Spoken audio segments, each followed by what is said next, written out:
Hey everyone, it's Angela Allen. Welcome back to the Handmade Homestead. Well, we are still in the middle of doing our January pantry challenge, and we are right about in the middle of the month. And today I've been getting a lot of odds and ends done in the house, getting, things sorted and put away and gotten rid of and in the donation box and that kind of stuff. And I've been working all morning long, and it is coming up on lunchtime, and we're getting pretty hungry around here. So I am going to pop into the kitchen, pull stuff out of the pantry, out of my food storage, out of my refrigerator, out of my freezer, and I am going to make us some exploded egg roll rice bowls for lunch. So let's go.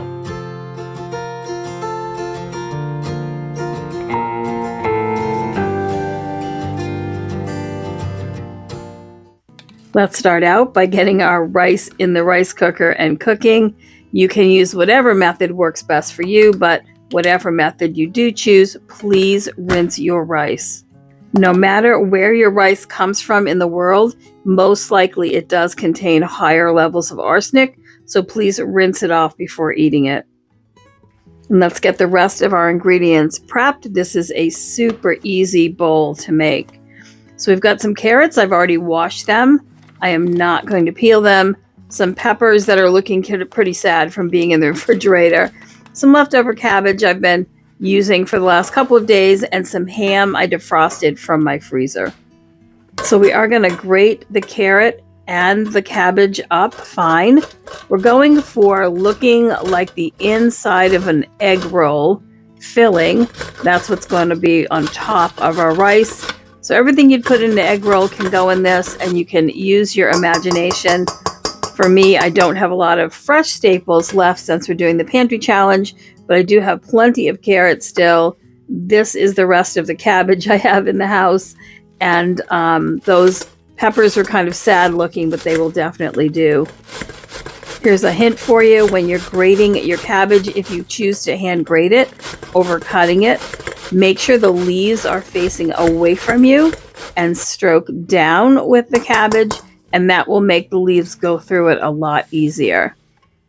That works really well for coleslaw too. And these peppers, like I said, they're getting a little wilty. They're not spoiled. They're just getting a little dry and a little long in the tooth from hanging out in my refrigerator. So it is well past pepper time. So it is time to get these cooked. I do have plenty of peppers still in my freezer, but these fresh ones, they just need to be used up. And I think I didn't even use all three of them. I think I only used two.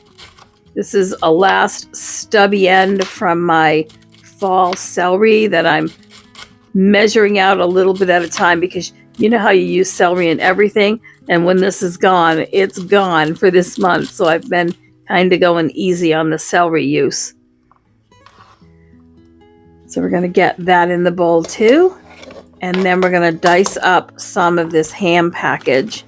Now, I bought a couple of really big hams right around Christmas time. I took them apart and put them in meal-sized packages for our family. But this is definitely too much for a couple of lunchtime rice bowls. It's just Mike and I having lunch, and I really don't need all that ham. So the rest of that we will put away. I am going to trim this off because I want it really lean in these rice bowls. I like my ham really lean anyway. So we're going to get that diced up and in the mixture. And as I said, the rest of that ham I will use in another meal in the next day or two.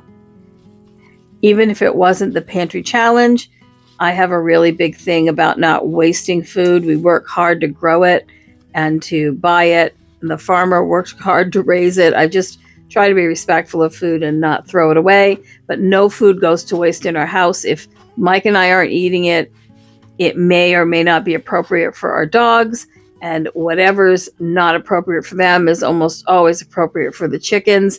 So it feeds them and they feed us eggs.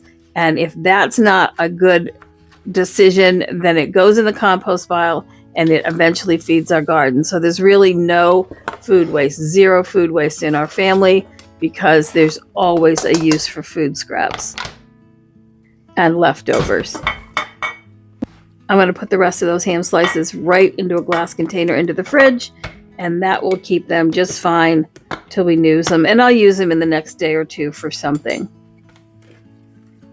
All right, now I'm going to season my vegetables. I'm going to put in, this is actually garlic honey, fermented garlic in honey, just in raw honey. And I'm going to use just a little bit of it because it's a very, very strong garlic flavor without having to actually cut up garlic cloves. I'm going to put some toasted sesame seed oil in. That really just brings out the flavor and the Asian flavors in food. This is just low sodium brewed soy sauce and a little bit of ginger. I also added a tiny bit of fish sauce, a little bit of dashi powder to this, as well as a little bit of seaweed. Just helps give us our iodine since we don't use iodized salt. Those are also tossed in there, and for seasonings and, you know, for the benefits of them as well. All this time my cast iron pan was heating up on low on the stove, and I just put some roasted garlic flavored avocado oil in it because that can handle high heat, and a little bit more sesame seed oil, toasted sesame oil, just to give it a bit more flavor. And we're going to stir fry these vegetables. You can see the container of dashi broth powder in the background there. I did put maybe a half a teaspoon in. It does have kind of a fishy taste, so I don't overuse it, but it is really tasty. We're going to stir fry that until it's mostly soft, but not mushy, certainly. I did add some sesame seeds. I did add some green onions. Those are dehydrated green onions that came from our garden.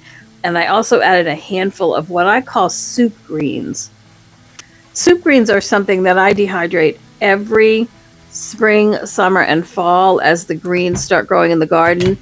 It's just a mixture of every kind of green that I have growing in my garden that I can dehydrate. Sweet potato leaves, spinach, kale, collard greens, mustard greens, all of it gets dehydrated, Swiss chard, and put in one big batch of dehydrated greens. I break them up and I use them, throw them in soup, stir fries, everything. There's my rice. I'm going to just put some of the topping here. I was really just trying to make enough for two. I did end up with extra in the refrigerator, which we will end up having for lunch tomorrow. And this was absolutely just really satisfying, tasty, and helped clean out some more of the vegetables in my refrigerator, which is now getting pretty darn empty. But I still do have a little bit of cabbage left and some carrots and a couple of those sad peppers left to eat. I'm dressing the top of this with just some sesame seeds, some Bonito flakes, a couple of shakes of soy sauce, and we are ready for lunch, and I can get back to my cleaning tasks. Well, thank you for joining me today while we used up some more of the stuff in our pantry during this January pantry challenge. If you find this kind of content helpful, please don't forget to like and subscribe down below, comment, share. It all helps us so much with the algorithm, and our growth depends on all of you. And I'll see you next time. Take care.